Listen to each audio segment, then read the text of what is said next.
सङ्काशं काश्यपेयं महाद्युतिं तमोरि सर्वपापघ्नं प्रणतोऽस्मि दिवाकरम्।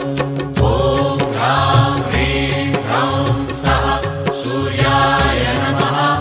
ॐ ह्रां ह्रीं ह्रौं सः सूर्याय नमः। जपाकुसुमसङ्काशं काश्यपेयं महाद्युतिं तमोरि सर्वपापघ्नं प्रणतोऽस्मि दिवाकरम्। ॐ ह्रां ह्रीं ह्रौं सः सूर्याय नमः। ॐ ह्रां ह्रीं ह्रौं सः सूर्याय नमः। जपाकुसुमसङ्काशं